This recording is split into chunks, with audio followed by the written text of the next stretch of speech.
نحمده ونصلي على رسوله الكريم اما بعد فاعوذ باللہ من الشیطان الرجیم بسم اللہ الرحمن الرحیم رب اشرح لی صدری ویسر لی امری واحلل عقدۃ من لسانی یفقہوا قولی۔ السلام علیکم ورحمۃ اللہ وبرکاتہ۔ تو انشاءاللہ آج ہم قرآن کے ہمارے اوپر کتنے حقوق ہیں، کتنے رائٹس ہیں، انشاءاللہ وہ دیکھیں گے۔ قرآن جو اللہ تعالیٰ نے قیامت تک کے لیے انسانیت کے لیے ایک گائیڈنس کا سورس رکھ دیا ہے، ایک ہدایہ کا سورس رکھ دیا ہے ہمارے لیے۔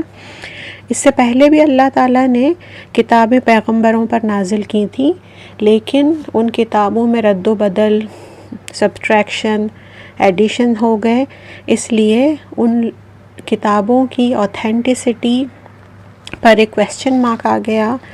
ان کتابوں کو ہم شریعت کا ایک حصہ نہیں بنا سکتے۔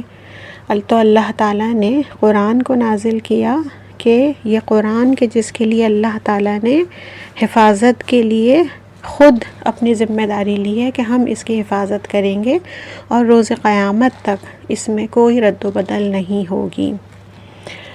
تو یہ کتاب جو ہماری زندگی کے لیے ایک گائیڈنس کا ایک منبع ہے، ایک سورس ہے، ہماری زندگیوں میں یہ کیا رول پلے کرتا ہے اور اس کے کتنے حقوق ہیں ہمارے اوپر، وہ دیکھیں گے۔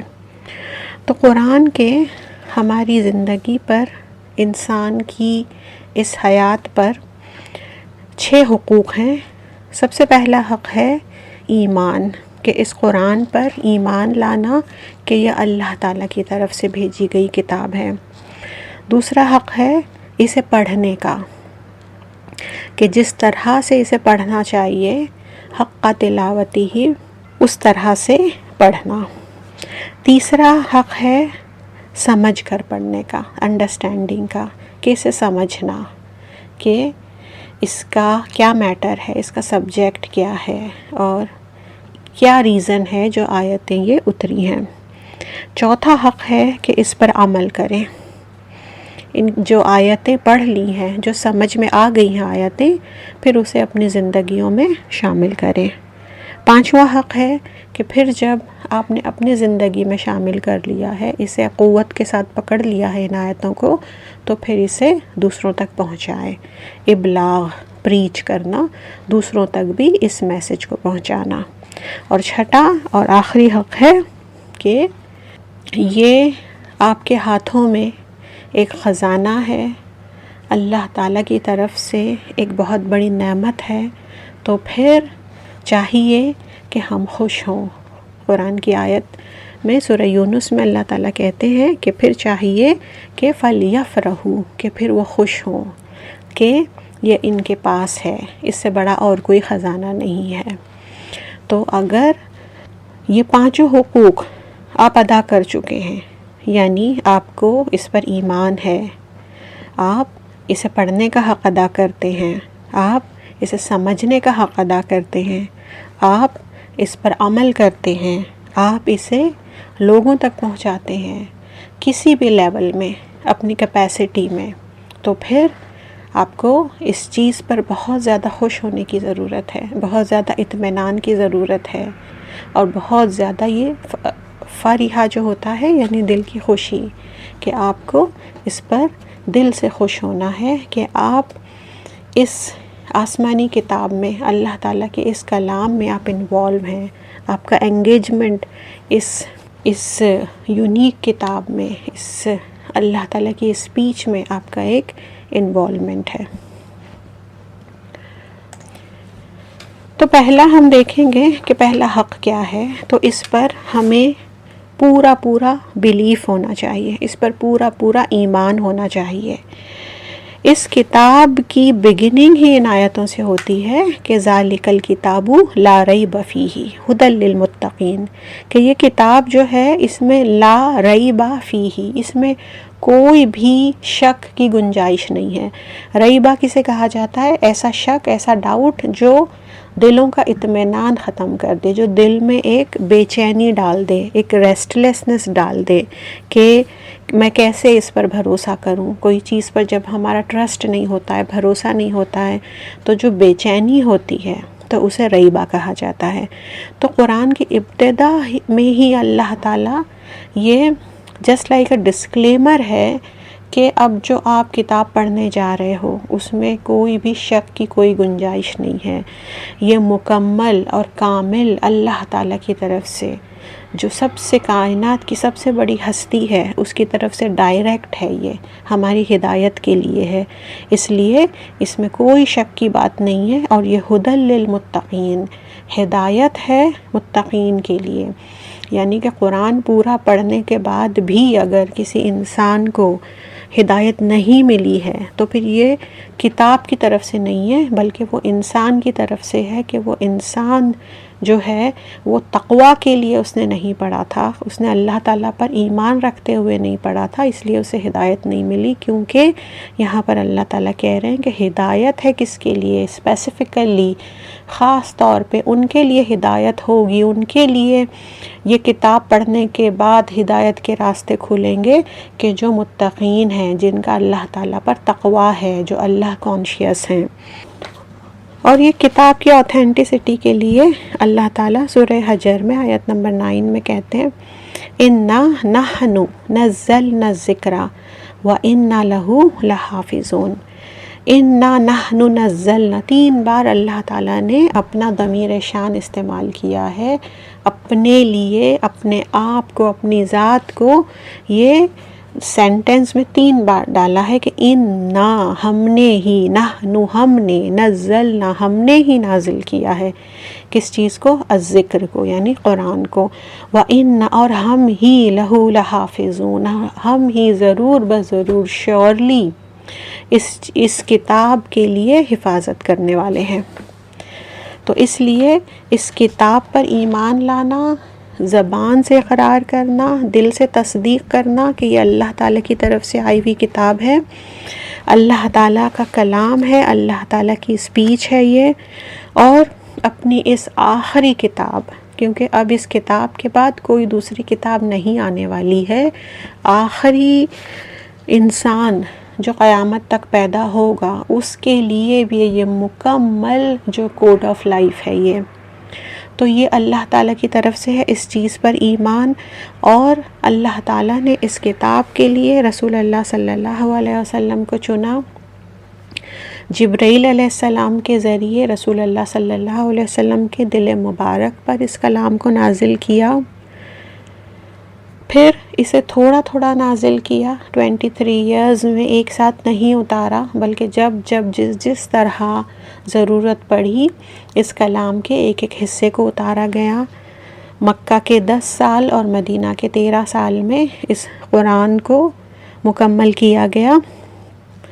اور یہ کتاب جو ہے یہ ہر ایرا میں، ہر دور کے لیے یہ مکمل کتاب ہے۔ 1400 سال پہلے سے لے کر آج تک اور ہزاروں سال بعد تک بھی یہ مکمل ایک گائیڈنس کا سورس ہے، کیونکہ یہ اللہ تعالیٰ کی طرف سے ہے، اس لیے ہمارا اس کتاب پر مکمل اور کامل ایمان ہونا چاہیے کہ یہ اللہ تعالیٰ کی طرف سے بھیجی گئی کتاب ہے۔ تو پہلا حق یہ ہے کہ ہم اس کے اوپر ایمان لائیں، اور جب ایمان ہمارا مکمل ہو جائے گا، اسٹرانگ ہو جائے گا، تو تب اس کے ذریعے سے پھر ایک چیز ڈیولپ ہوگی جو ہے تعظیم، اس کتاب کے لیے تعظیم، اس کتاب کے لیے رسپیکٹ، کیونکہ یہ اللہ تعالیٰ کی طرف سے آئی ہے اور اللہ تعالیٰ کا اسپیچ ہے یہ۔ اور وہ تعظیم جب اپنے آپ ایمان آنے کے بعد آٹومیٹیکلی سیکنڈ سٹیپ کیا ہو جاتا ہے کہ ہم اس کی تعظیم کرتے ہیں، ہم اس کا اسٹیٹس پھر پہچانتے ہیں۔ تو جب ہم اسٹیٹس اس کا پہچانتے ہیں تو تب اس کے بعد اس کا حق ادا کرنے میں پھر ہمیں پریشانی نہیں ہوتی ہے۔ اٹس ناٹ سو ڈیفیکلٹ جب ہمیں پتہ چل جاتا ہے کہ یہ کتاب کہاں سے آئی ہے اور اس کی تعظیم کا کیا حق ہے، اور ہمیں اس کے لیے کیا کیا کرنا چاہیے، کس طرح اپنے آپ کو چینج کرنا چاہیے۔ تو اللہ تعالیٰ سورہ حشر میں کہتے ہیں اس کی تعظیم کے لیے کہ لو انزلنا ھذا القرآن علی جبل لرأیتہ خاشعا متصدعا من خشیۃ اللہ، کہ اس کتاب کی تو وہ تعظیم ہے، وہ عزت ہے، وہ جلال ہے، کیونکہ یہ اللہ تعالیٰ کی طرف سے ہے کہ اگر ہم اسے کسی جبل پر نازل کرتے تو تم دیکھتے کہ وہ جبل بھی اللہ تعالیٰ کے خوف سے، اللہ تعالیٰ کی عظمت کی وجہ سے بکھر جاتا، ٹکڑے ٹکڑے ہو جاتا، پاؤڈر جیسا ہو جاتا، وہ ریزہ ریزہ ہو جاتا۔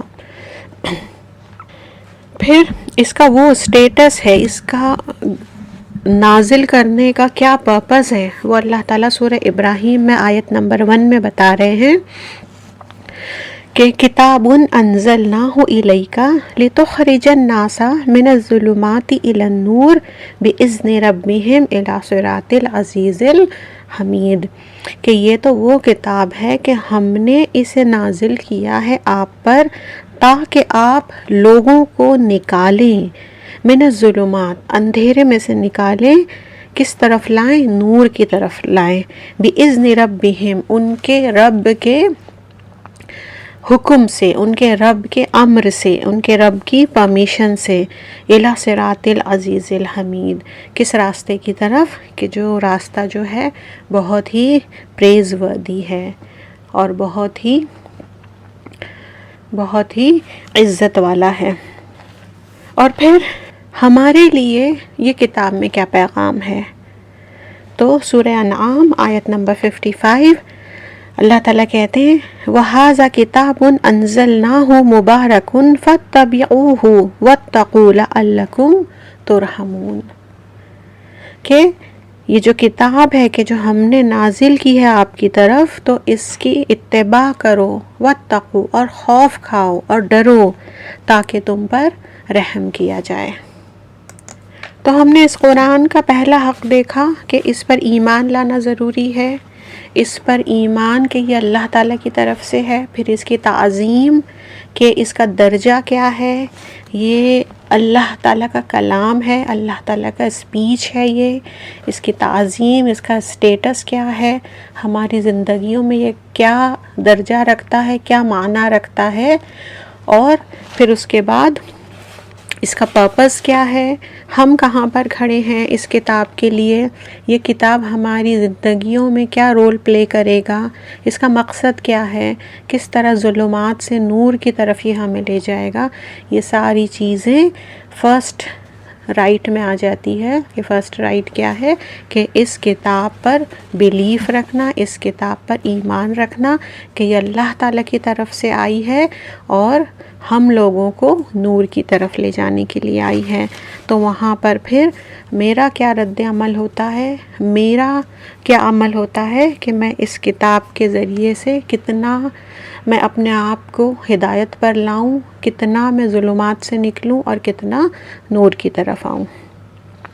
تو اب دوسرا رائٹ ہے قرآن کا اس کو پڑھنے کا، کہ جس طرح اللہ تعالیٰ نے قرآن کو نازل کیا ہے تو اس کو اچھے سے پڑھنا، اس کے مخارج کے ساتھ پڑھنا، اس کو مجود کر کے پڑھنا، تجوید کے سارے رولز کے ساتھ پڑھنا، ہر لفظ کا حق ادا کرنا، ہر لفظ کا آرٹیکولیشن پوائنٹ ہوتا ہے، ایک مخارج ہوتا ہے، ایک تلفظ ہوتا ہے، وہ صحیح طور پر پڑھنا، کہاں پر وقف کرنا ہے، کہاں پر نہیں کرنا ہے، وہ ساری چیزیں آ جاتی ہیں پڑھنے کے رائٹ میں، کہ جس طرح سے اللہ تعالیٰ نے ہم تک یہ سائنس پہنچایا ہے، ہم اس سائنس کے تھرو قرآن کو اچھے سے اچھی طرح سے پڑھیں ہم۔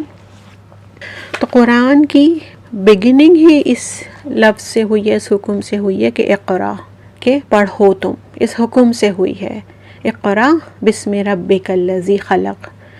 تو دوسرا حق ہو جاتا ہے قرآن کا ہمارے اوپر کہ ہم اسے اس طرح سے پڑھیں کہ جس طرح پڑھنے کا حکم ہے، جس طرح سے اسے پڑھنے کا حق ہے۔ پھر یہ ہے کہ اسے پڑھنے میں پھر وقت بھی آ جاتا ہے، جگہ بھی آ جاتی ہے، طہارت آ جاتی ہے، کلینلینس کے ساتھ پڑھیں، باوضو ہو کر پڑھیں، پھر ہماری نیتیں آ جاتی ہیں کہ ہم کس نیت سے پڑھ رہے ہیں، ادب کے ساتھ پڑھیں، ادب کے سارے تقاضے، سارے جو پارٹس ہوتے ہیں ادب کے اس کو پورا کرتے ہوئے پڑھیں۔ اور اس کے وقت کے لیے قرآن میں آتا ہے سورہ الاسراء میں آیت نمبر 78 میں کہ اِنَّا قرآن الفجر کان مشہودا، کہ فجر کا قرآن، کہ فجر میں پڑھا گیا قرآن کیا ہے، وہ وٹنس ہے، وہ آپ کے لیے شہادہ دیتا ہے وہ اللہ تعالیٰ کے سامنے۔ تو وقت بھی امپورٹنٹ ہوتا ہے کہ آپ کون سے وقت پڑھ رہے ہیں، اس کا کس طرح سے حق ادا کر رہے ہیں، پھر کس طرح سے پڑھنا۔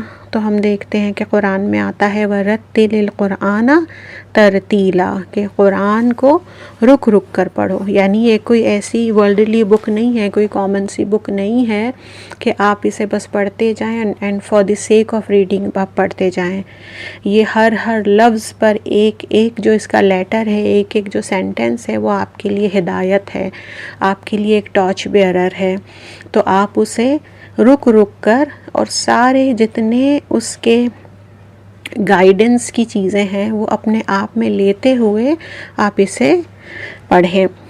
تو رک رک کر پڑھو، تھوڑا تھوڑا پڑھو، رتل میں یہ دونوں چیزیں آ جاتی ہیں کہ رک رک کر بھی پڑھنا ہو جاتا ہے، اور یہ بھی ہے کہ تھوڑا تھوڑا چھوٹے چھوٹے سے پارٹس آپ پڑھیں تاکہ وہ آیت کا مقصد آپ کو پتہ چلے، اس آیت کا پرپس پتہ چلے۔ ایک ساتھ اگر بہت سارا ہم پڑھ لیں گے تو ہو سکتا ہے کہ اس کا جو مخ ہے، اس کا جو ایسنس ہے وہ ہم سے مس آؤٹ ہو جائے۔ تو اس لیے حکم ہے کہ تھوڑا تھوڑا پڑھیں۔ اور پڑھنے کے رائٹس میں پھر کیا آ جاتا ہے، ہم دیکھتے ہیں کہ ایک حدیث ہے، بہت ہی خوبصورت سی حدیث ہے کہ جس سے ہمیں پتہ چلتا ہے کہ انڈیڈ بے شک جو قرآن کو بہت خوبصورتی سے پڑھتے ہیں اور جس طرح سے تجوید کا سائنس ہے اس حساب سے پڑھتے ہیں اور فلوئنٹلی پڑھتے ہیں، تو ان کو ساتھ ملے گا ملائکہ کے، معزز ملائکہ جو آنریبل اینجلز ہیں، ان کے ساتھ ان کو کمپینین شپ ملے گی۔ لیکن وہ لوگ کہ جن کو قرآن پڑھنے میں بہت تکلیف ہوتی ہے، اٹک کر پڑھتے ہیں، مشکل سے پڑھتے ہیں اور رک رک کر، اور انہیں سمجھ نہیں آتا مگر اس کے باوجود بھی وہ محنت کر کے پڑھتے ہیں، تو ان کا ریوارڈ کیا ہے، ایک دم ڈبل ہے۔ جو پہلے بتایا گیا ہے ریوارڈ اس سے ڈبل ہے۔ تو اتنا انکریج کیا گیا ہے کہ اگر آپ کو پڑھنے میں ڈیفیکلٹی بھی ہو تو بھی آپ پڑھیں، کیونکہ ریوارڈز کی کمی نہیں ہے، بلکہ جو ایک دم فلوئنٹلی پڑھتے ہیں ان سے ڈبل آپ کو ریوارڈ ملے گا۔ اور رسول اللہ صلی اللہ علیہ وسلم کی ایک اور حدیث ہے کہ خیرکم من تعلم القرآن وعلمہ، کہ تم میں سے سب سے بہترین کریم کون ہے کہ جو قرآن کو سیکھیں اور سکھائیں۔ چاہے آپ قرآن کو سیکھ رہے ہیں یا آپ دوسروں کو سکھا رہے ہیں، کسی طرح کا بھی انگیجمنٹ اگر آپ کا قرآن کے ساتھ ہے، قرآن کے ساتھ انوالومنٹ ہے، تو چاہے آپ اسٹوڈنٹ ہو چاہے آپ ٹیچر ہوں، لیکن وہ انوالومنٹ قرآن کے ساتھ آپ کو سب سے بیسٹ بنا دے گا، خیرکم بنا دے گا۔ پھر اس کے ساتھ پڑھنے میں تھوڑا سا حفظ کرنا بھی آ جاتا ہے کہ پڑھنے کے حقوق میں میمورائزیشن آ جاتا ہے کہ اتنا آپ کو قرآن کو میمورائز کرنا ہے، اتنی آیتوں کو حفظ کرنا ہے جو کہ آپ اپنی نمازوں میں خوبصورتی کے ساتھ وہ آیتوں کو پڑھ سکیں۔ قرآن کا کچھ اتنا حصہ آپ کو حفظ کرنا ہے کہ آپ کو جب آپ نماز پڑھیں تو آپ کے پاس سلیکشن آف سوراز ہوں کہ جو آپ دل لگا کر اور سمجھ کر جو آپ نے حفظ کیا ہوا ہے اس کو پڑھ سکیں۔ پھر تیسرا حق ہو جاتا ہے قرآن کا اس کو سمجھنا، اس کی انڈرسٹینڈنگ، یعنی کہ آپ نے اس پر ایمان بھی لے آیا، آپ نے اس کی تعظیم بھی کر لی، آپ کو اس کا سٹیٹس بھی پتہ چل گیا، آپ کو اس کا پرپس بھی پتہ چل گیا کہ یہ میرے گھر میں میرے ہاتھوں میں کیوں ہے یہ قرآن۔ اس کے بعد آپ نے اسے اچھے سے پڑھ بھی لیا، آپ نے تجوید کے رولز کے ساتھ پڑھ لیا ہے۔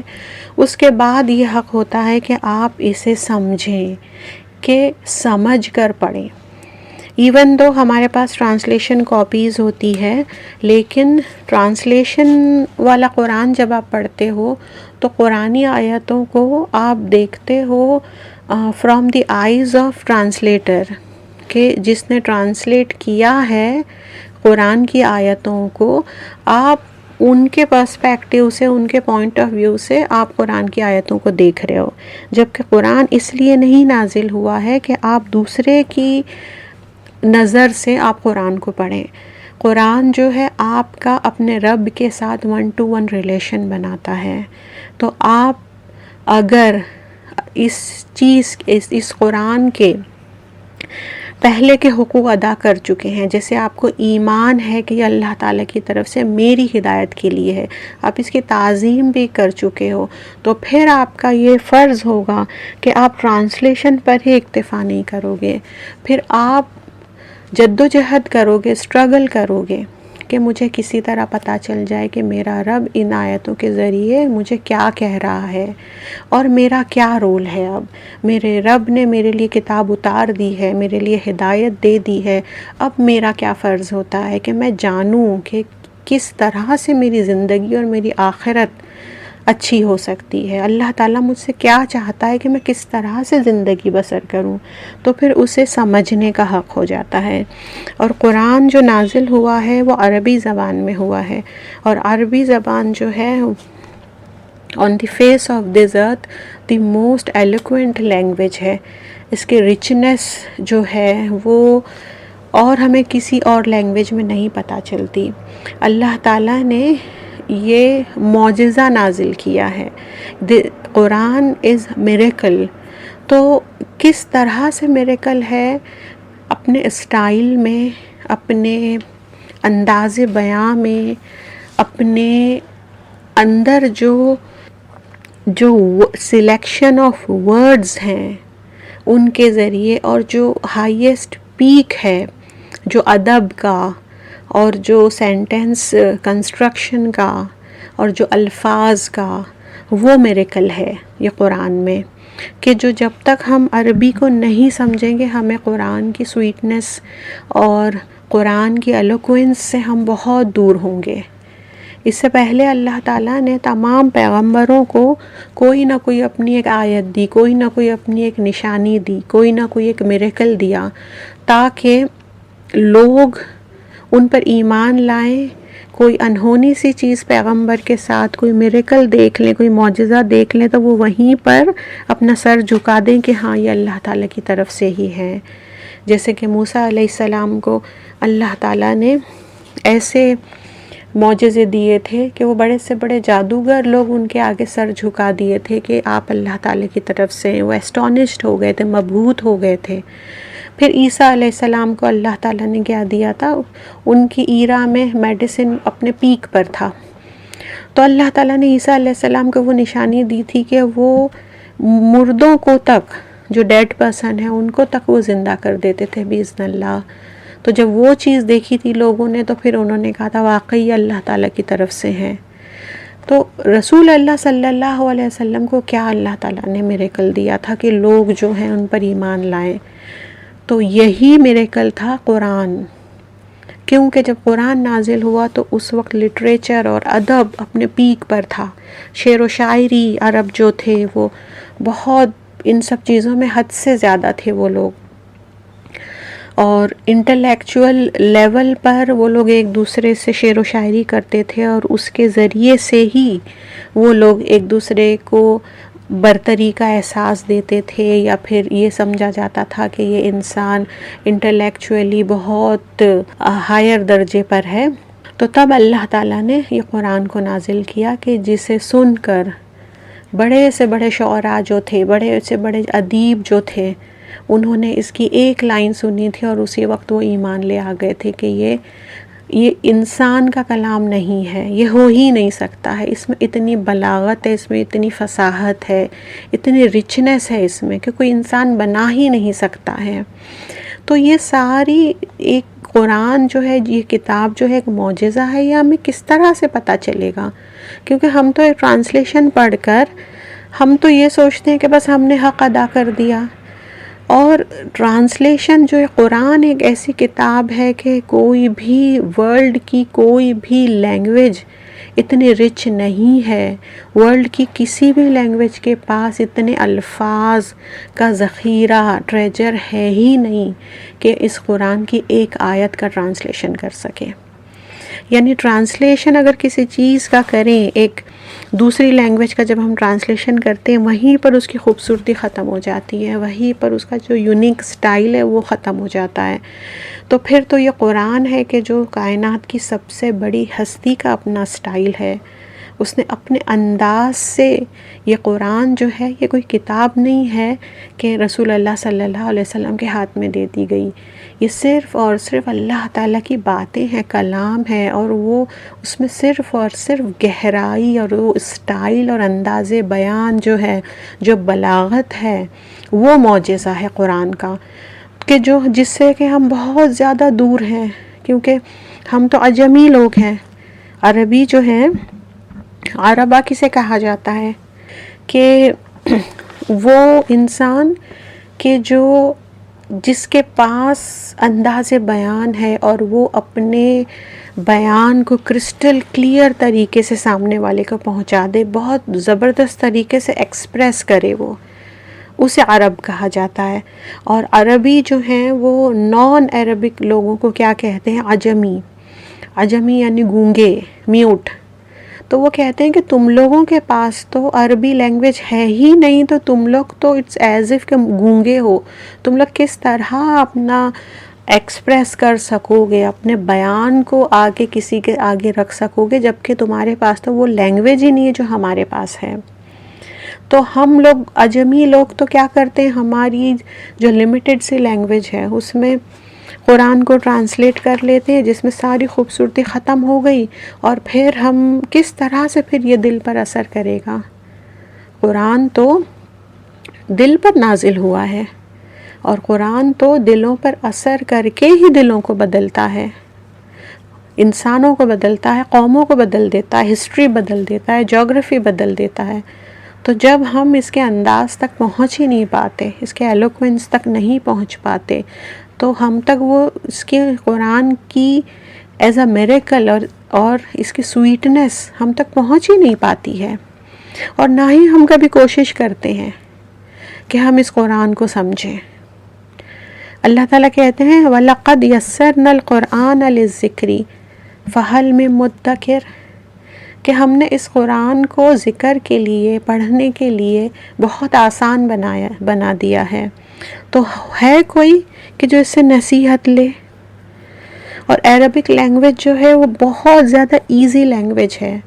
ایزی اس لیے ہے کہ اور لینگویجز میں اتنے قواعد نہیں ہوتے ہیں، جہاں پر رولز نہیں ہوتے ہیں وہاں پر کسی لینگویج کو سمجھنا بہت مشکل ہو جاتا ہے، کیونکہ وہاں کوئی قواعد، کوئی رولز کے سیٹ نہیں ہوتے ہیں. لیکن عربک جو ہے وہ بہت ہی لاجیکل لینگویج ہے، کیونکہ اس کے ہر چیز میں ایک رول ہے، اور رول کو فالو کرتے ہوئے اگر آپ سیکھیں تو وہ لینگویج بہت زیادہ ایزی ہو جاتی ہے. اور اس کے ساتھ پھر سب سے بڑی چیز یہ ہوتی ہے کہ اللہ تعالیٰ اپنی طرف اس کو ایسوسیٹ کر رہے ہیں کہ ہم نے اسے آسان کیا ہے. تو جب ہم عربی لینگویج پڑھتے ہیں تو یہ ہمارے لیے بہت آسانی ہوتی ہے، کیونکہ اللہ تعالیٰ نے ہمارے لیے اسے آسان کیا ہوا ہے. ہم کر رہے ہیں تیسرا اس کا حق کے سمجھنے کا.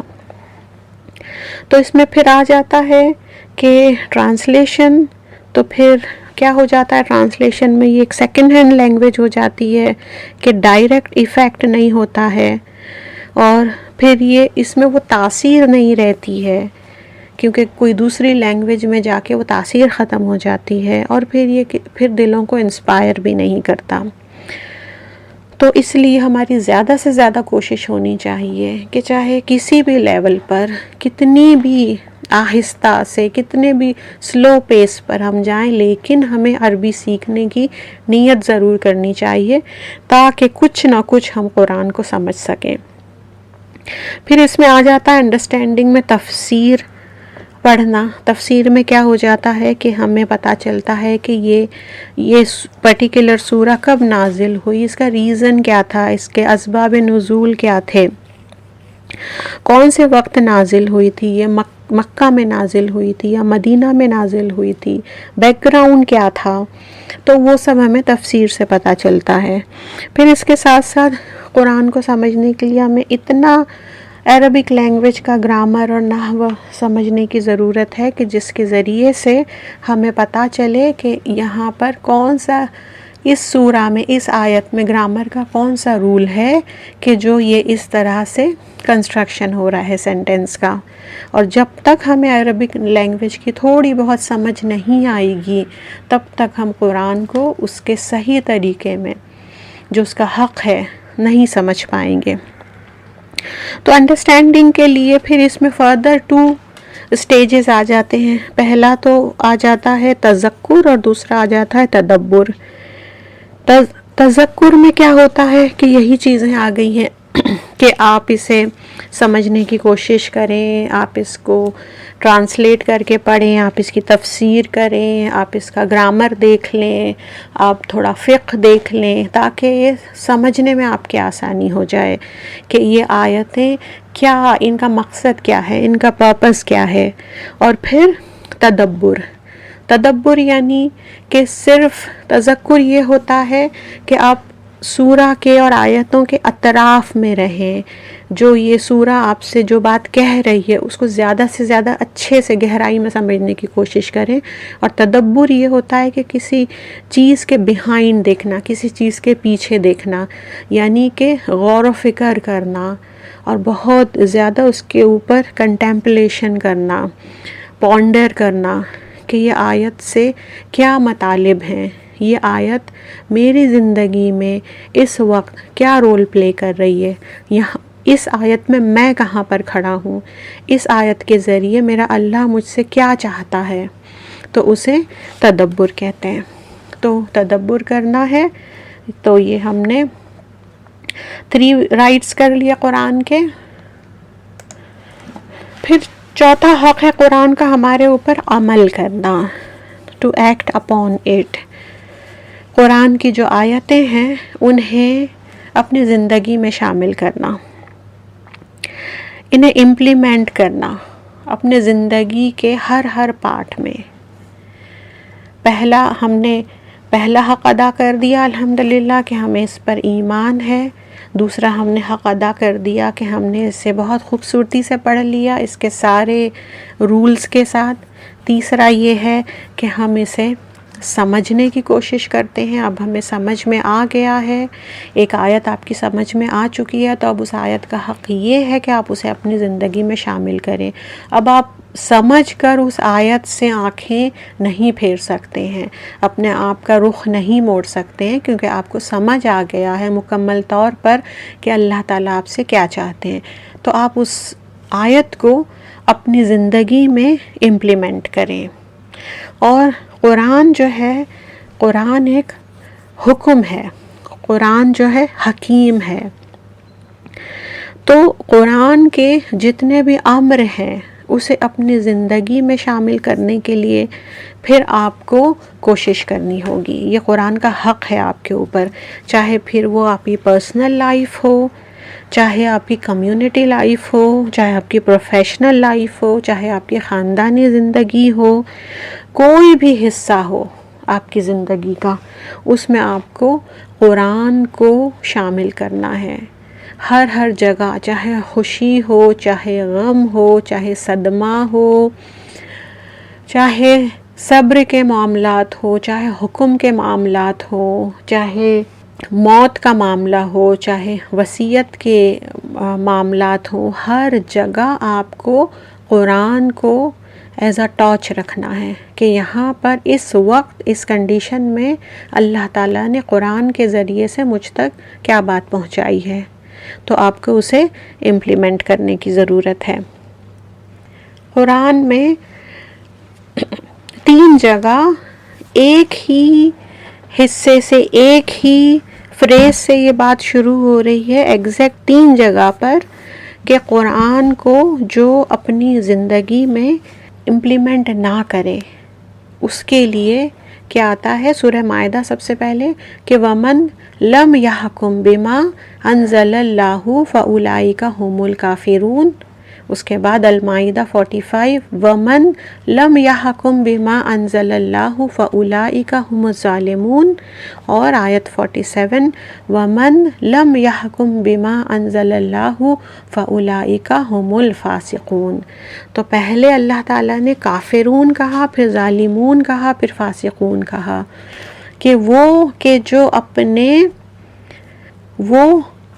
کہ جو قرآن کو حاکم نہیں بناتا ہے، جو اللہ تعالیٰ نے نازل کیا ہے، تو وہ کافرین ہیں. دوبارہ پھر کہا گیا ظالمین ہیں، اور تیسری بار کہا گیا فاسقون ہیں. یعنی پہلا جو ہے وہ کفر کرتا ہے، پھر وہ ظالم ہے، اور تیسرا جو ہے فاسق ہے، یعنی کہ اپنی حد سے آگے گزر جاتا ہے وہ. تو جب قرآن ہے آپ کے ہاتھ میں تو آپ کو اسے حاکم بنانا ہے، آپ کو اسے ایک حکم دینے والا بنانا ہے، ایسا حکم دینے والا کہ جو آپ کی خوشی میں، غمی میں آپ کو حکم دے کہ آپ کو کس طرح سے بیہیو کرنا ہے، کس طرح سے آپ کو عبد بنتے ہوئے یہ اپنی ڈیوٹیز نبھانی ہے، اللہ تعالیٰ کی عبودیت میں اپنی زندگی گزارنی ہے، کس طرح امر و نہی میں زندگی گزارنی ہے. وہ سارے کے سارے فیصلے کرنے والا آپ کو قرآن کو بنانا ہے. اب اس کا ایک ایگزامپل ہم لوگ یہ دیکھ لیتے ہیں کہ جب رسول اللہ صلی اللہ علیہ وسلم کے انتقال کے بعد حضرت عائشہ سے جب پوچھا گیا کہ رسول اللہ صلی اللہ علیہ وسلم کا خلق کیا تھا، تو انہوں نے کیا جواب دیا کہ فَإِنَّ خُلُقَ نبی اللہ صلی اللہ علیہ وسلم کان القرآن، کہ ان کا خلق، ان کا اخلاق تو کیا تھا، پورا کے پورا قرآن تھا. کہ جو قرآن کی تعلیمات ہیں، جو قرآن کی ٹیچنگز ہیں، وہ ایز اٹ از ان کا اخلاق تھا، کہ ان کا اخلاق صرف اور صرف قرآن تھا، کہ قرآن سے ہٹ کر ان کے اخلاق میں اور کچھ نہیں تھا. جو اللہ تعالیٰ نے جس طرح سے مومنین کے لیے، انسانوں کے لیے جو خلق کی باتیں کہی ہیں، وہ سارے کے سارے رسول اللہ صلی اللہ علیہ وسلم وہی تھے. تو یعنی کہ قرآن ایز اے فیصلہ کرنے والا رسول اللہ صلی اللہ علیہ وسلم کی زندگی میں تھا. تو رسول اللہ صلی اللہ علیہ وسلم کو فالو کرنے کا سب سے بڑا حق یہی ہے کہ انہوں نے جس طرح قرآن کو اپنی زندگی میں شامل کیا، ان کے اتباع کرتے ہوئے ہمیں بھی اسی طرح کرنا ہے. یہی قرآن کا حق ہے. تو ہم یہ دیکھتے ہیں کہ عمل کرتے ہوئے قرآن کو اپنے زندگی میں ہم کیسے شامل کریں. جیسے اس کا ایک ایگزامپل کیا ہو جاتا ہے، جیسے ہم روز ہی ہماری نمازوں میں پڑھتے ہیں سورہ فاتحہ کو. سورہ فاتحہ کی ایک آیت ہے ایاک نعبد و ایاک نستعین، تیری ہی ہم عبادت کرتے ہیں اور تجھ سے ہی ہم مدد چاہتے ہیں. تو اب جیسے یہ ایک آیت ہے آپ کی زندگی میں، تو یہ ایک آیت کے کتنے حقوق ہیں؟ 6 حقوق ہیں جو ہم پہلے بات کر چکے ہیں. پہلا حق ایمان، کہ آپ کو ایمان لانا ہے. تو الحمدللہ ہم ایمان لاتے ہیں کہ تیری ہی ہم عبادت کرتے ہیں، تجھ سے ہی مدد چاہتے ہیں. یہ آیتیں جو ہیں اللہ تعالیٰ کی طرف سے ہمارے لیے نازل ہوئی ہیں، سورہ فاتحہ کا حصہ ہے. اور سورہ فاتحہ کیا ہے؟ ام الکتاب ہے، اللہ تعالیٰ نے جو نازل کی ہے قرآن میں. اس کے بعد دوسرا حق ہے کہ ہم اسے اچھی طرح سے پڑھ بھی لیتے ہیں، تجوید کے حقوق ادا کرتے ہوئے ہم اسے بہت اچھے سے پڑھ لیتے ہیں. تیسرا جو ہے رائٹ جو ہے کہ ہم اسے سمجھیں کہ اس کا مطلب کیا ہے، اس پر تذکر کریں، اس پر تدبر کریں. اب الحمدللہ ہم لوگ وہ بھی کر لیتے ہیں. اب چوتھا حق اس آیت کا یہ ہے کہ آپ اسے امپلیمنٹ کریں، اپنے عمل میں لائیں. تو ہم عمل میں اسے کس طرح سے لائیں گے؟ یعنی کوئی 2 رخا 2 وے پالیسی نہیں ہو سکتی یہاں پر، کہ جب آپ کہتے ہیں، آپ پریویس حق ادا کر چکے ہیں، ایاک نعبد و ایاک نستعین، یعنی کہ ہم صرف اور صرف ایاک کس کے لیے ہوتا ہے؟ حصر کے لیے ہوتا ہے، یعنی اس کے علاوہ کوئی نہیں، صرف اور صرف تیری ہی عبادت کرتے ہیں، تیرے عبد ہیں اور کسی کے عبد نہیں ہیں، اور نستعین یعنی صرف اور صرف تجھ سے مدد مانگتے ہیں۔ تو پھر جب عمل کرنے کی بات آتی ہے تو کیا ہماری زندگی میں ہم نے اس آیت کو امپلیمنٹ کیا ہے؟ یہ آیت ہماری زندگیوں میں شامل ہوئی ہے کہ واقعی ہم صرف اور صرف اللہ تعالیٰ کے عبد ہیں اور کسی کے عبد نہیں ہیں، ہم کسی کے آگے سر نہیں جھکاتے ہیں، ہم کسی کو وہ درجہ نہیں دیتے ہیں نعوذ باللہ جو ہماری زندگی میں اللہ تعالیٰ کا ہے۔ کیا ہم واقعی صرف اللہ تعالیٰ سے مدد مانگتے ہیں، کسی اور سے مدد نہیں مانگتے ہیں؟ تو یہ آیت کو آپ کو اپنی زندگی میں گاڑ دینا ہے، انگریو کر دینا ہے، امپلیمنٹ کر دینا ہے، تب جا کر آپ قرآن کا یہ چوتھا حق ادا کرو گے کہ جو کیا ہے؟ عمل بالقرآن، قرآن کی آیتوں پر، قرآن کی آیتوں کو اپنے عمل میں لانا، چلتا پھرتا قرآن بننا، جس طرح کہ رسول اللہ صلی اللہ علیہ وسلم کا خلق تھا قرآن، تو ان کو فالو کرتے ہوئے، وہ ہمارے رسول ہیں، ان کو ہر طرح سے ہر اسپیکٹ میں ہمیں فالو کرنا ہے۔ تو سب سے بڑا حق یہی ہے قرآن کا کہ ہم اس کو اپنی زندگی میں اس طرح سے شامل کریں۔ ایک آیت اگر آپ کے سمجھ میں آ گئی ہے تو اب اس کا دوسرا حق یہ ہے کہ اب آپ اسے چھوڑیں نہیں، آپ اسے مضبوطی سے قوت کے ساتھ پکڑیں اور اسے صرف تھیوری تک نہ رہنے دیں، اس کو پریکٹیکل لائف میں لائیں، تبھی قرآن آپ کی زندگی میں شامل ہوگا۔ پانچواں حق قرآن کا یہ ہے ابلاغ، یعنی تبلیغ، پریچ کرنا، دوسروں تک پہنچا دینا، کنوے کر دینا۔ جب آپ کو اس کے حقوق پتہ چل گئے ہیں، جب آپ نے پریویس سارے حقوق دے دیے ہیں اور اپنی زندگی میں تک شامل کر لیا ہے، تو جب آپ نے اپنی زندگی میں شامل کر لیا ہے تو تب تو آپ کا جو لائف سٹائل ہوگا، جو آپ کی زندگی ہوگی وہ پرفیکٹ ہوگی، آئیڈیل ہوگی۔ تو آپ نے تو اپنی زندگی کو بیوٹیفائی کر لیا ہے، تو اب دوسرے لوگوں تک آپ کو پہنچانا ہے۔ اسلام وہ دین ہے ہمارا کہ صرف ہم ہمارے بارے میں نہیں سوچتے ہیں، جو اپنے بارے میں اچھا سوچتے ہیں وہ دوسروں کے لیے بھی سوچتے ہیں۔ مومن وہی ہے جو اپنے لیے پسند کرے، وہی اپنے دوسرے مسلمان بھائی کے لیے پسند کرے۔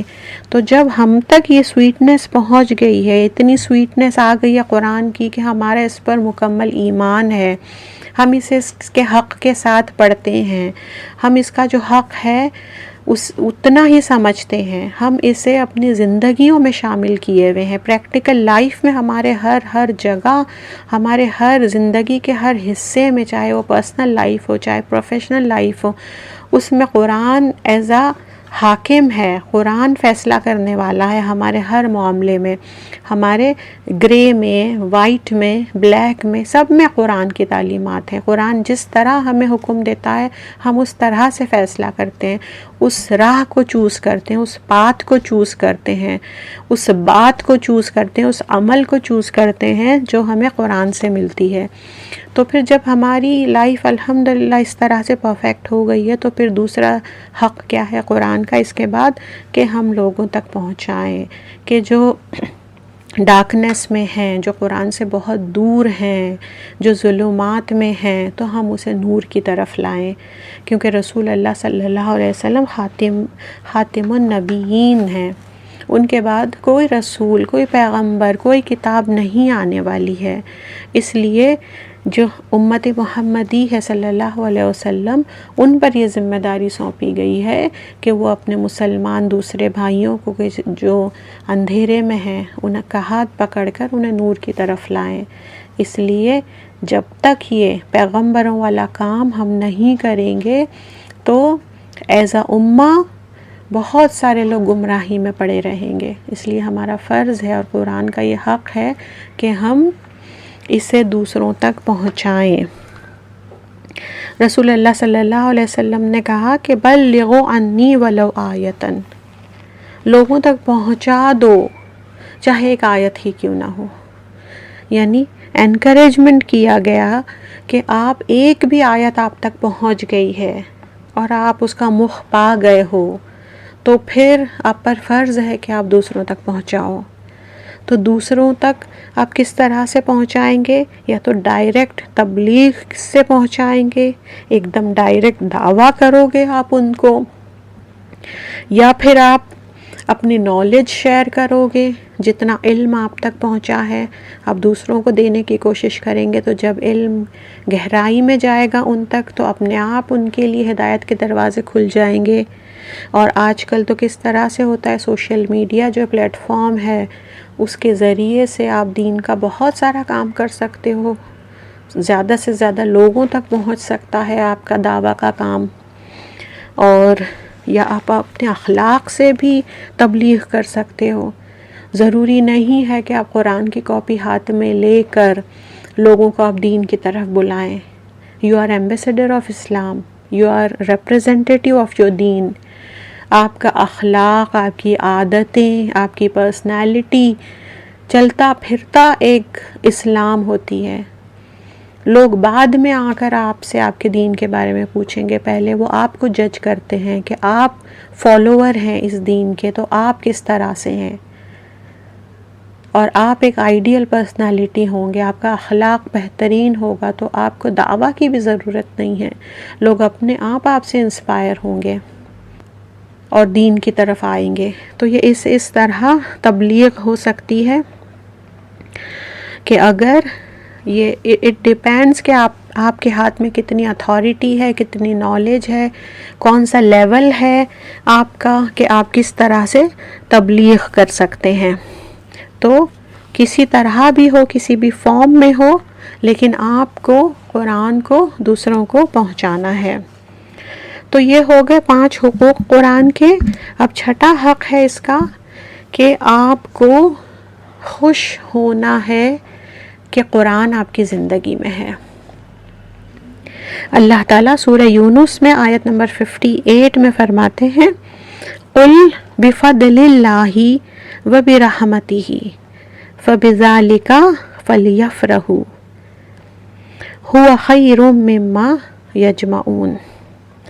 کہ ان کو کہہ دو کہ یہ اللہ تعالیٰ کے فضل اور اللہ تعالیٰ کی رحمت کی وجہ سے ہے. فَلْيَفْرَحُوا تو چاہیے کہ وہ بہت خوش ہوں. هُوَ خَيْرٌ مِّمَّا يَجْمَعُونَ یہ خیر ہے، یہ بہتر ہے ان ساری چیزوں سے کہ جو اپنی زندگیوں میں وہ جمع کر رہے ہیں. یعنی یہ جو قرآن ہے اگر آپ کے ہاتھ میں ہے، اگر یہ قرآن جو ہے آپ کو اس پر ایمان ہے، اگر اس قرآن کے لیے آپ کے دل میں تعظیم ہے، اگر اس قرآن کے لیے آپ اس کا سٹیٹس جانتے ہو، اگر اس قرآن کو آپ صحیح طور پر پڑھتے ہو، اگر اس قرآن کو جو اس کا حق ہے آپ سمجھتے ہو، اس پر تدبر کرتے ہو، اگر اس قرآن کو آپ اپنے عمل میں شامل کیے ہوئے ہو، اگر اس قرآن کو آپ نے ابلاغ کیا ہوا ہے، لوگوں تک کنوے کیا ہوا ہے، تو پھر فَلْيَفْرَحُوا تو پھر چاہیے کہ وہ خوش ہو جائیں. کیونکہ یہ بہت خیر ہے، ان سب چیزوں سے بہتر ہے، احسن ہے کہ جو دوسرے لوگ اپنی زندگیوں میں جمع کر رہے ہیں. تو یہ قرآن کے جو حقوق ہیں ضروری نہیں ہے کہ پورے کے پورے اور ہائیسٹ لیول پر ایک انسان اس کو ادا کرے. ہر انسان کی اپنی کیپیسٹی ہوتی ہے، اپنی صلاحیت ہوتی ہے، اپنا ٹیلنٹ ہوتا ہے، ڈیفرنٹ ہوتا ہے. کوئی بھی 2 لوگ سیم ٹیلنٹ پر یا سیم کیپیسٹی پر یا سیم بیک گراؤنڈ پر نہیں ہوتے ہیں. تو اپنے ریسورسز اور اپنے کیپیسٹی کے انڈر میں رہتے ہوئے آپ کو یہ سارے حقوق ادا کرنا ہے. اور یہ حقوق جب آپ ادا کر رہے ہو، کوئی سے بھی لیول پر ہو، لیول 1 سے لے کے لیول 10 تک آپ کوئی بھی لیول پر ہو، لیکن آپ کو کوشش کرنا ہے کہ یہ حقوق جو ہیں کوئی ایک بھی مس نہ ہو جائے میری لائف سے. ان سارے حقوق کو میں ادا کرتے رہوں، اپنی بہترین کوشش کرتے رہوں، بہترین اسٹرگل کرتے رہوں، اور اگر میں اس اسٹرگل میں ہوں تو فَلْيَفْرَحُوا، اللہ تعالیٰ کہتے ہیں دین فَلْيَفْرَحُوا، اور فرح کسے کہا جاتا ہے؟ ایسی خوشی جو دل کی خوشی ہو، کہ دل سے خوش ہونا، دل سے مسرور ہونا کہ میں انوالوڈ ہوں اس قرآن میں، اس قرآن کے حقوق دینے میں، چاہے وہ پھر لیول کوئی بھی ہو، لیکن میں اسٹرگل کر رہی ہوں۔ تو یہ سارے حقوق ہیں قرآن کے، تو ہمیں دیکھنا ہے کہ ہماری زندگی میں ہم کہاں کھڑے ہیں، قرآن ہماری زندگی میں کیا رول پلے کرتا ہے۔ اللہ تعالیٰ نے تو اس قرآن کو قرآن میں ہی ہمارے ذہن کے حساب سے بھی بتایا، ہمارے دل کے بارے میں بھی بتایا ہے۔ کبھی اللہ تعالیٰ کہتے ہیں افلا یعقلون افلا تعقلون، یعنی ان قرآن کی آیتوں کے ذریعے سے کیا وہ غور و فکر نہیں کرتے ہیں، کیا وہ اسے سمجھتے نہیں ہیں، کیا وہ کامن سینس نہیں یوز کرتے۔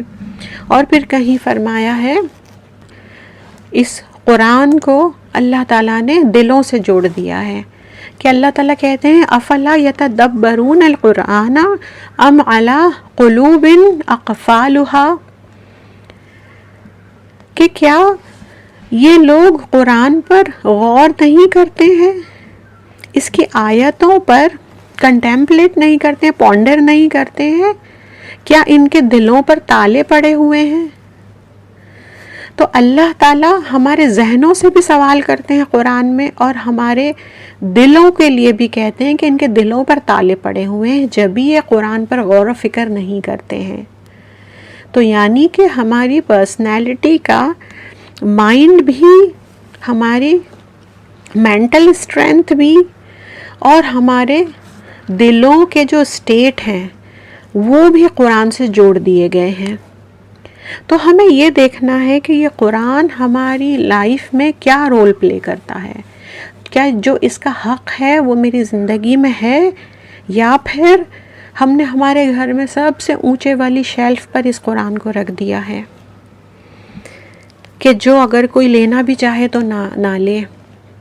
یا پھر قرآن کو ہم نے کیا بنا دیا ہے کہ جب شادی ہوتی ہے تو لڑکی کے سر پہ سے اسے سایہ کر کے گزارا جاتا ہے اور پھر واپس اوپر رکھ دیا جاتا ہے، یا پھر اگر خدا نخواستہ گھر میں کسی کی موت ہو جاتی ہے تو چلو اتار لو اور قرآن پڑھ لو، مریض کی روح بہت آسانی سے نکل جائے گی۔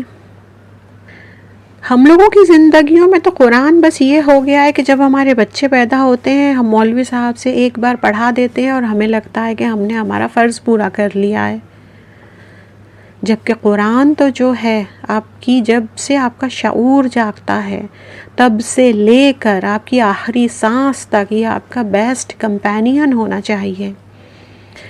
تبھی تو قبر کی گہری تاریکی میں، قبر کی تنہائی میں یہ آپ کا کمپینین بن کر آئے گا نا، اور روز قیامت یہ آپ کے یا فیور میں ہوگا یا آپ کے اگینسٹ میں ہوگا۔ اگر آپ نے اس کے حقوق ادا کیے ہیں تو یہ آپ کے فیور میں ہوگا اور آپ کے لیے یہ حجت کرے گا یہاں تک کہ آپ کو بخش دیا جائے گا، یا پھر اگر آپ نے اس کے حقوق ادا نہیں کیے ہیں تو آپ کے اگینسٹ حجت کرے گا کہ اس انسان نے میرا حق ادا نہیں کیا تھا دنیا میں، تو یہ کہیں بھی جنت کا حقدار نہیں ہو سکتا ہے، آپ کے اگینسٹ میں ہوگا یہ۔ تو یہ کب ہوگا اس طرح؟ جب ہوگا کہ جب اس رہتی دنیا میں، جب ہماری سانسیں چل رہی ہیں، جب ہماری ہیلتھ اچھی ہے، جب ہم ہر چیز کر سکتے ہیں، ہمارے پاس استطاعت ہے، ہمارے پاس کیپیبلٹی ہے، ٹیلنٹ ہے، تو تب ہی ہم اس قرآن کو اپنے دل سے لگا لیں، اس قرآن کو کہ جو اللہ تعالیٰ نے ہماری ہدایت کے لیے نازل کی، اس قرآن کو کہ رسول اللہ صلی اللہ علیہ وسلم کے دل مبارک پر نازل کیا گیا، اس قرآن کو کہ جو آخری پیدا ہونے والا انسان قیامت تک اس کے لیے دے دیا گیا، یہ قرآن تو وہ ہے کہ جو ہمارے دلوں سے بات کرتا ہے، ہمارے دل کو قرار دیتا ہے. ہر انسان کے کہ جو قرآن پڑھتا ہے انٹلیکچول لیولز ڈیفرنٹ ہوتے ہیں. جب قرآن نازل بھی ہوا تھا رسول اللہ صلی اللہ علیہ وسلم پر، تو تب اس وقت بھی، اس زمانے میں بھی بڑے سے بڑے شاعر، انٹلیکچول پرسنز تھے، بہت پڑھے لکھے لوگ بھی تھے، اور ساتھ ہی ساتھ دیہاتی بدو بھی تھے، عربی جو ولیجز میں رہتے تھے.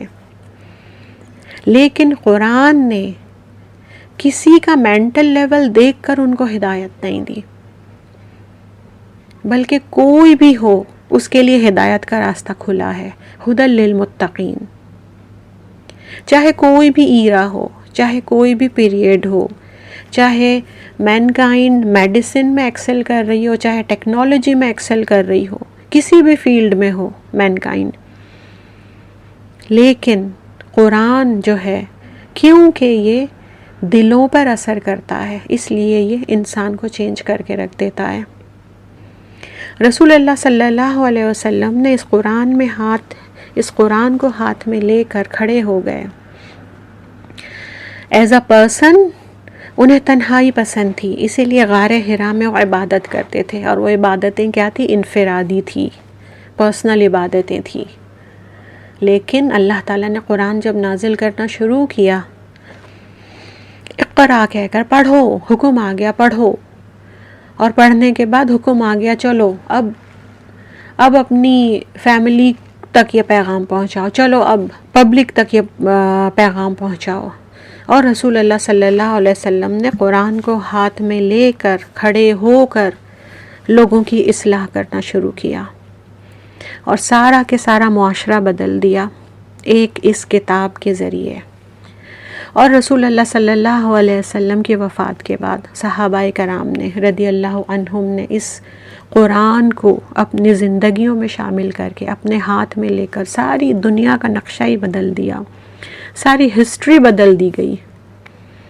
اس قرآن کے قوانین کو اپنی زندگی میں شامل کر کے، اس قرآن کو پڑھتے ہوئے، اس قرآن کو سمجھتے ہوئے، اس قرآن پر عمل کرتے ہوئے، اور اس قرآن کی تبلیغ کرتے ہوئے، تو اس قرآن کے سارے حقوق ادا کرتے ہوئے آخری حق اس کا کیا ہے؟ فَلْيَفْرَحُوا.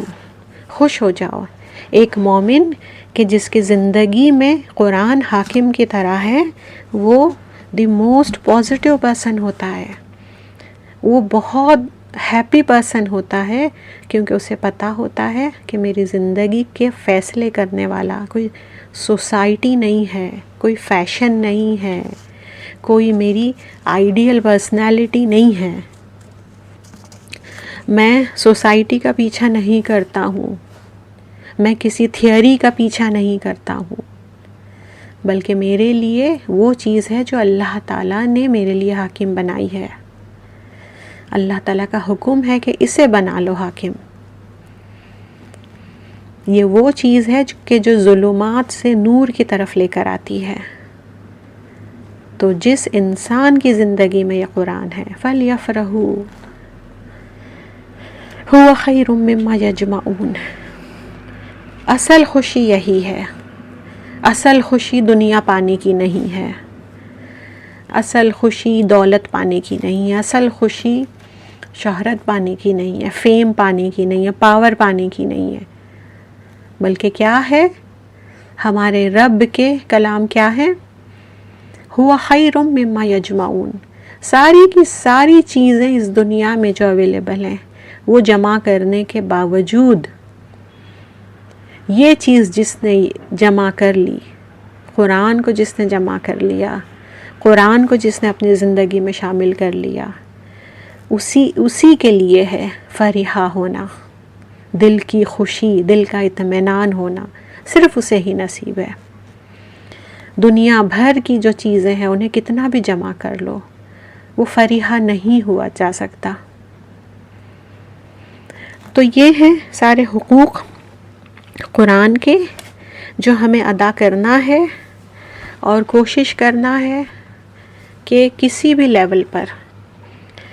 اٹس بٹ نیچرل کہ شروع میں ہی کوئی پرفیکٹ نہیں ہو جاتا ہے، بلکہ تھوڑی تھوڑی محنت کرتے کرتے اوپر کی طرف آتا ہے. اس لیے فرمنس از دی کی. آپ کو ہمت نہیں ہارنی ہے، تھوڑا تھوڑا سا چلنا ہے لیکن مڑنا نہیں ہے، رکنا نہیں ہے. تھوڑا تھوڑا سا قرآن کو اپنی زندگی میں شامل کرنا ہے، قرآن کو اچھے سے پڑھنا ہے، تجوید کے سائنسز دیکھنے ہیں، قرآن کی تعظیم کرنا ہے، قرآن کو سمجھنے کی کوشش کرنا ہے، پھر قرآن کو اپنی زندگیوں میں شامل کرنا ہے. جیسے ایک آیت آپ کو پتہ چل گئی، آپ نے اس کا حق ادا کر دیا پڑھنے کا، سمجھنے کا، تو پھر آپ کو اس کو وہیں نہیں رکھنا ہے بلکہ کیا کرنا ہے، اپنی زندگیوں میں شامل کرنا ہے.